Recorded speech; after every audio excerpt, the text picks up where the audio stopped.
আমার শহর রায়গঞ্জ নিবেদন করছে সায়নী গোল্ডেন ডায়মন্ড, থানা রোড, রায়গঞ্জ।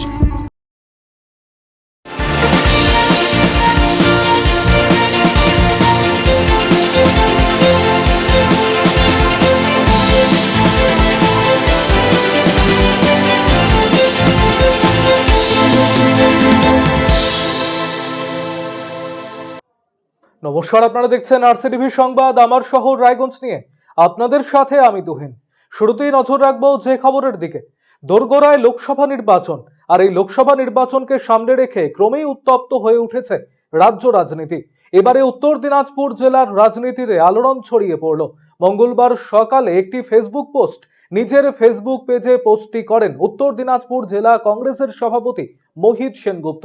নিজের পেজে পোস্ট করে মোহিত বাবু লেখেন, তাকে তৃণমূলে যোগ দেওয়ার প্রস্তাব দেওয়া হয়েছে, তবে যতই তাকে তৃণমূল কংগ্রেসে যোগ দেওয়ার প্রলোভন দেওয়া হোক, তিনি আমরণ কংগ্রেসেই থাকবেন এবং আমৃত্যু তিনি জাতীয় কংগ্রেসের পতাকা নিয়েই চলবেন।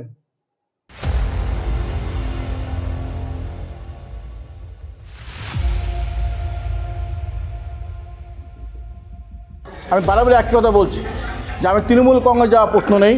তৃণমূল কংগ্রেস আমাদের ঘৃণার পাত্র, একটা চোট্টদের দল।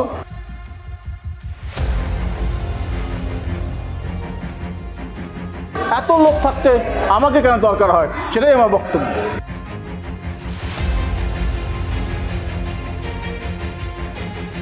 উনি নিরাশায় ভুগছেন, হ্যাঁ, সেই জন্য এই ধরনের আবল-তাবল উনি পোস্ট করছেন।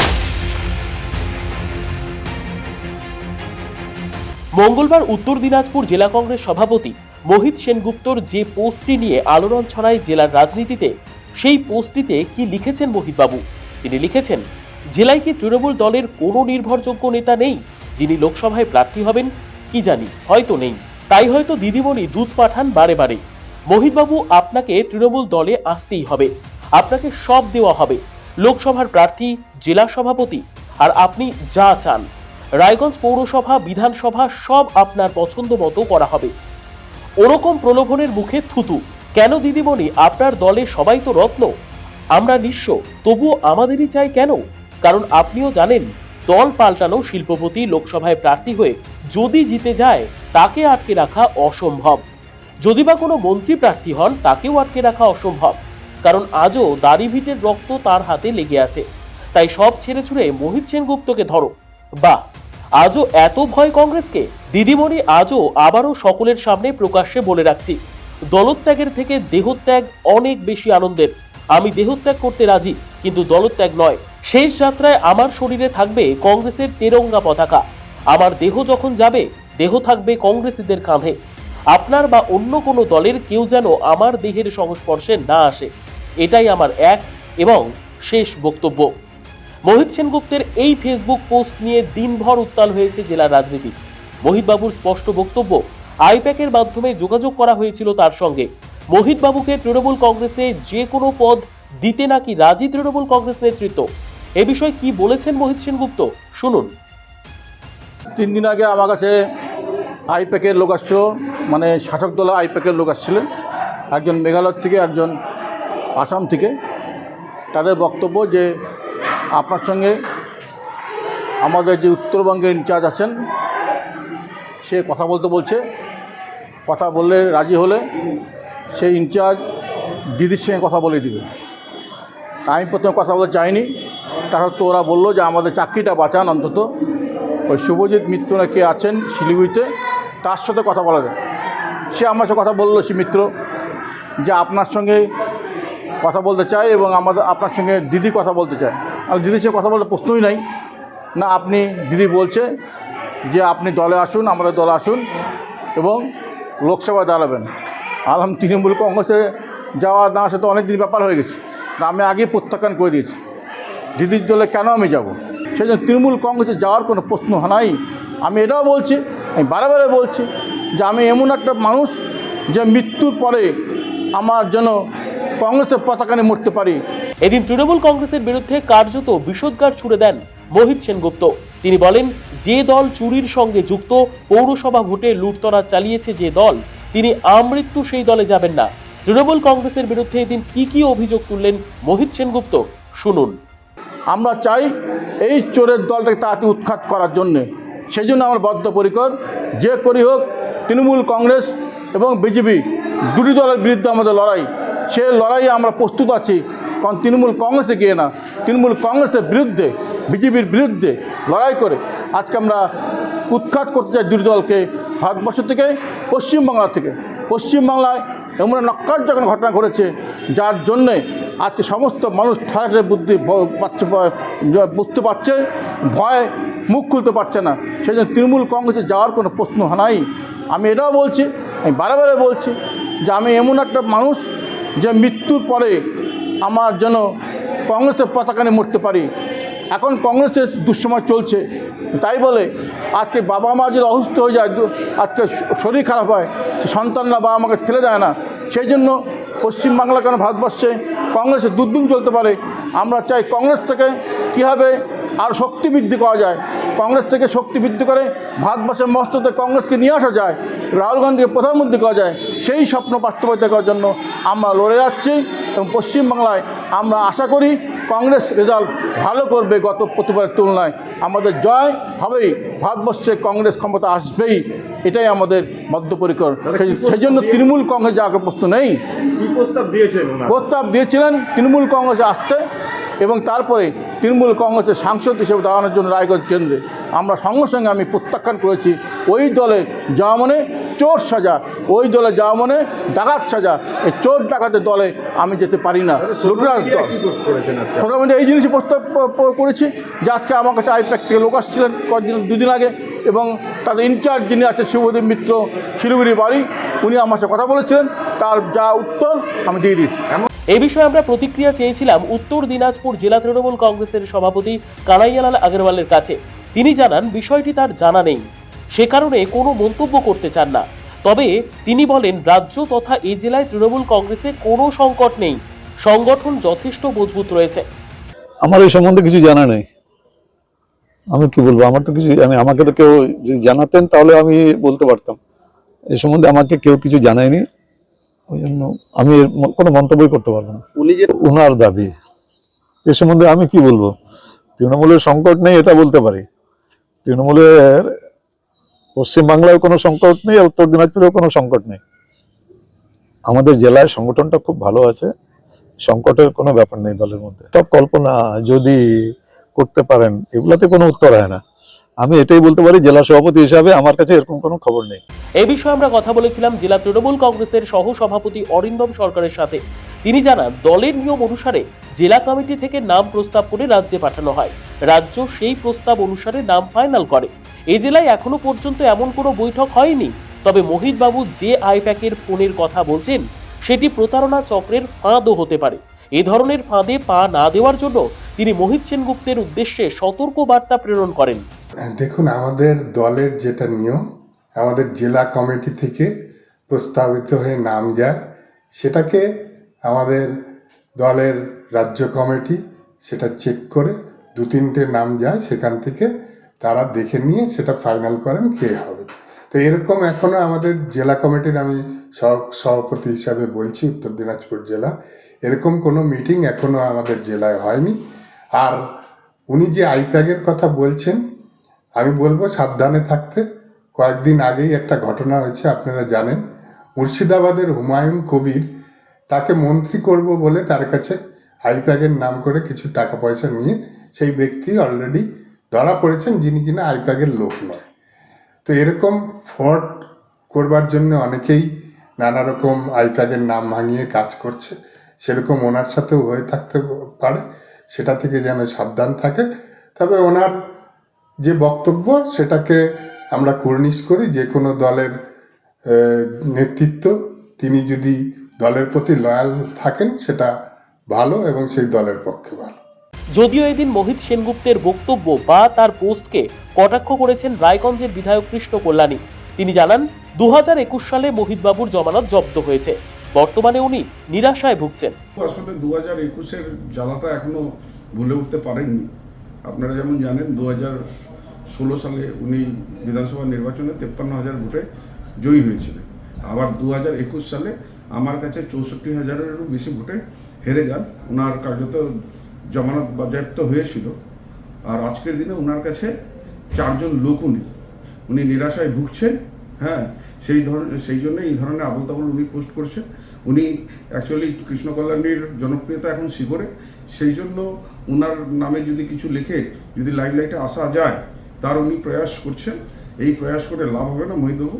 আপনাকে যদি একটু নিজেকে লাইমলাইটে আসতে হয় তাহলে আপনাকে আমি সাজেশন দিচ্ছি, হ্যাঁ আপনি আসুন আমার সাথে একটা সেলফি তুলুন, আর সেটাকে যদি পোস্ট করেন তাও কিছু লোক আপনাকে দেখবে, তাছাড়া তো আপনাকে সবাই ভুলে গেছে। আর আপনি বলছেন যে তৃণমূল কংগ্রেসের আপনার নাকি সহযোগিতা লাগবে, একদম যারা জামানত বাজেয়াপ্ত হয়েছে এই ধরনের লোকদের তৃণমূল কংগ্রেসের সহযোগিতা লাগবে না। হ্যাঁ, আগে উনাদের অবস্থা কি আছে উনারা নিজেদের হালটা ফুরান। আজকে আপনার দল আপনাকে বিশ্বাস করেন না, রাহুল গান্ধীর ন্যায় যাত্রায় হ্যাঁ আপনার প্রতি আস্থা রাখেনি যে আপনি লোক জোগাড় করতে পারবেন না, সেই জন্য রায়গঞ্জ বাদ দিয়ে উনি মালদা হয়ে বেরিয়ে গেলেন। প্রথমে নিজের দলের কথা চিন্তা করুন, তারপর অন্য দলের দিকে তাকাবেন। আরসিটিভি সংবাদ, রায়গঞ্জ। নজর রাখবো পরবর্তী খবরে। প্রায় 48 ঘন্টা পরে উদ্ধার হলো দেহ। ডুবুরিদের তৎপরতায় পুকুর থেকে দেহ উদ্ধার হলো পবন দাসের। সোমবার এই ঘটনাটি ঘটেছিল রায়গঞ্জ ব্লকের 7 নম্বর শীতগ্রাম গ্রাম পঞ্চায়েতের অন্তর্গত দীপনগরে। স্থানীয় সূত্রের খবর, এদিন পবন দাস নামের ষাটোর্ধ্ব এক ব্যক্তি পুকুরে শৌচকর্মের জল ব্যবহার করতে গিয়ে তলিয়ে যান। পুকুরটি সুবিশাল হওয়ায় গভীরে তলিয়ে যান তিনি। খবর পেয়ে এদিন রায়গঞ্জ থানার পুলিশ এবং ডুবুরি পৌঁছয়। সোমবার থেকে চলে তল্লাশি। মঙ্গলবার দুপুর পর্যন্ত তার কোনো খোঁজ মেলেনি। পরবর্তীতে দুপুর 2:30 নাগাদ দেহ উদ্ধার হয়। দেহটি ময়নাতদন্তের জন্য পাঠানো হয়েছে। মানে মাছ মারতেছিল ওই জালিগুলা, তো ওরা ওইদিকে মাছ মারতেছে আর আসে মানে ওই জল খরচ করবে আর কি, পায়খানা টায়খানা করছিল, ওখানে জল খরচ করতে গেছিল, ওই জল খরচ হয়ে পরে গিয়ে ওই যে পড়লো, পড়াতে ও আর দেখতেছে ওইভাবে যেতে যেতে ওইভাবে ডুবে গেল, আর পাওয়া যাচ্ছে না। তখন দেখতেছে যে লোকটা আর দেখা যায় না ওখানে, তখন ওই জালিগুলা আসে খোঁজাখুঁজি করতেছে, পাচ্ছে না। তারপর প্রশাসনকে জানা হলো, প্রশাসনও খুঁজলো, প্রথম দিন পাইলো না, আজকে আবার প্রশাসন খুঁজতেছিল কিন্তু তাতেও পাইনি। তারপরে আমরা আবার ভাবলাম একটা জাল নিয়ে আসি, জাল নামাই তারপরে উদ্ধার হলো। উনি হয়তো মানে ধরে 11:15। কবে সেটা? কালকে আর উদ্ধার হলো কখন? আজকে। তারপরে নিয়ে আসা পোস্টমর্টমে নিয়ে আসলো, পুলিশ গিয়ে বডি নিয়ে আসে। পুলিশ ছিল তো ওখানে। রাজ্যের লোক সংস্কৃতি এবং আদিবাসী সংস্কৃতি কেন্দ্রের সহযোগিতায় এবং উত্তর দিনাজপুর জেলা তথ্য ও সংস্কৃতি দপ্তরের উদ্যোগে অনুষ্ঠিত হলো লোকনাট্যের কর্মশালা ও অনুষ্ঠান। রায়গঞ্জের কর্ণজোড়া অডিটোরিয়াম প্রেক্ষাগৃহে মঙ্গলবার থেকে অনুষ্ঠান শুরু হয়, চলবে বৃহস্পতিবার পর্যন্ত। এদিনের এই অনুষ্ঠানে উপস্থিত ছিলেন রায়গঞ্জের মহকুমা শাসক কিংসুক মাইতি, পৌর প্রশাসক সন্দীপ বিশ্বাস, জেলা তথ্য ও সংস্কৃতি আধিকারিক শুভম চক্রবর্তী সহ অন্যান্যরা। জেলা তথ্য ও সংস্কৃতি আধিকারিক শুভম বাবু জানিয়েছেন, এই অনুষ্ঠানে উত্তর দিনাজপুর ছাড়াও মালদা ও দক্ষিণ দিনাজপুর জেলা থেকেও লোকশিল্পীরা অংশ নিয়েছিলেন। মোট 180 জন লোকশিল্পী অংশ নিয়েছিলেন, যাদের মধ্যে বিশেষভাবে উল্লেখযোগ্য ছিল রূপান্তরকামীরা। এদিন রূপান্তরকামী মানুষদেরকে সমানভাবে স্বীকৃতি প্রদান করা হয়। বেশ কিছু শিল্পীকে সংবর্ধনা দেন আধিকারিকেরা।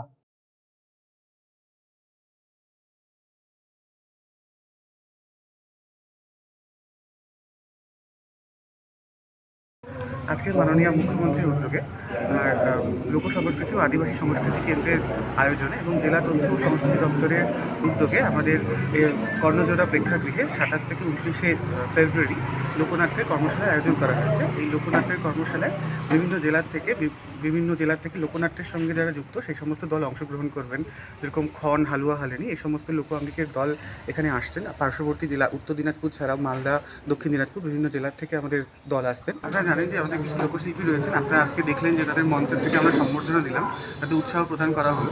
এবং এই যে আমাদের লোকপ্রসার প্রকল্পের সঙ্গে রয়েছেন যারা বিভিন্ন রূপান্তরকারীরা যারা রয়েছেন, তারা বিভিন্ন মঞ্চে আজকে মানে জায়গা পাচ্ছেন, বিভিন্ন সরকারি অনুষ্ঠানে যাচ্ছেন এবং তারা নিজে এই গৌরবটা তাদের ভিতর থেকে তারা অনুভব করছেন, তারা আরও নিজেদেরকে আরও সমৃদ্ধ মনে করছেন, শক্তিশালী মনে করছেন।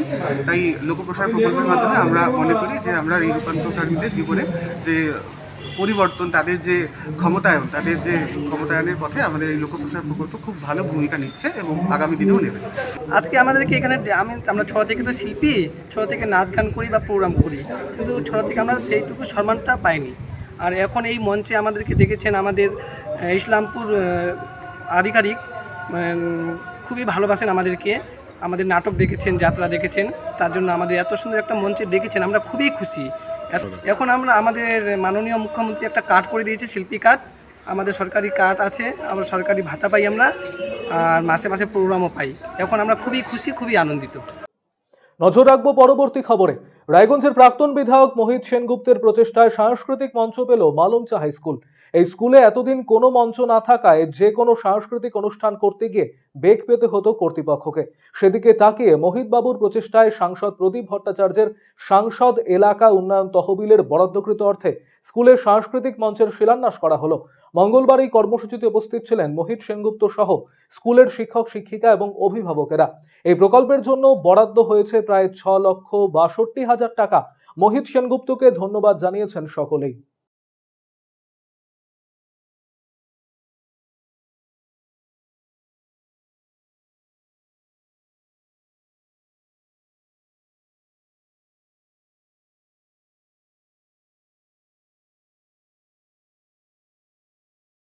আজকে এত বড় একটা বিদ্যালয়, বহু প্রাচীন বিদ্যালয় 75 বছর প্রত্যাবর্তন করলো। এর আগে আমি এবং আমার সদস্য তিলক স্যার আসছিলেন, কর্নেল স্কুলের মাস্টারমশাই তিলক তীর্থ ভৌমিক, একটা অনুষ্ঠানে আসছিলাম। তখন শুনছিলাম 75 বছর প্রোগ্রাম হবে, কিন্তু আমরা একটা নিয়ে উপলব্ধি করলাম, সব বিদ্যালয়ে একটা মঞ্চ আছে, এই বিদ্যালয় মঞ্চ নাই কেন? তখন আমি বলছিলাম, যদি আমি কিছু করতে পারি, চিন্তা থাকলো আমাদের একটা কিছু করা যায় কিনা, 75 বছর পূর্তি উপলক্ষে আমরা কিছু করতে পারি কিনা। আমি 10 লক্ষ টাকা ডিমান্ড করেছিলাম প্রদীপদার কাছে। আর যখন কিছুই নাই, সব পুজো আমাদের এই বিদ্যালয় যে রাখলেন 6,62,000, তখন আমি প্রধান শিক্ষক মহাশয়কে বললাম, টাকা সামান্য টাকা ছিল। লাস্টে প্রদীপদা আমাদের এই মালঞ্চ বিদ্যালয় দিল, বললো হয়ে যাবে, কোনো মতো হয়ে যাবে। সেই প্রদীপদার কাছ থেকে এই সামান্য অর্থ আমরা পেলাম এই বিদ্যালয়ের 75 বছর উপলক্ষে আমরা স্থায়ী মঞ্চ করার জন্য।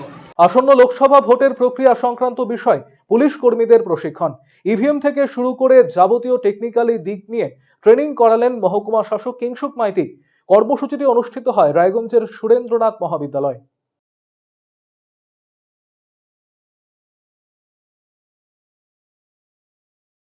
8 দফা দাবিতে রায়গঞ্জ বিশ্ববিদ্যালয়ে ডেপুটেশন দিলেন অশিক্ষক কর্মীরা। মঙ্গলবার রায়গঞ্জ বিশ্ববিদ্যালয়ের উপাচার্য ডক্টর দীপক কুমার রায়ের হাতে তুলে দেওয়া হয় ডেপুটেশন পত্র। কর্মসূচিতে নেতৃত্ব দেন অশিক্ষক কর্মী বাবন সাহা। তিনি জানিয়েছেন 2019 অ্যাক্ট অনুসারে স্থায়ীকরণ, বেতন বৃদ্ধি, ক্যাম্পাসে শৃঙ্খলা ফিরিয়ে আনা সহ মোট 8 দফা দাবি রয়েছে তাদের।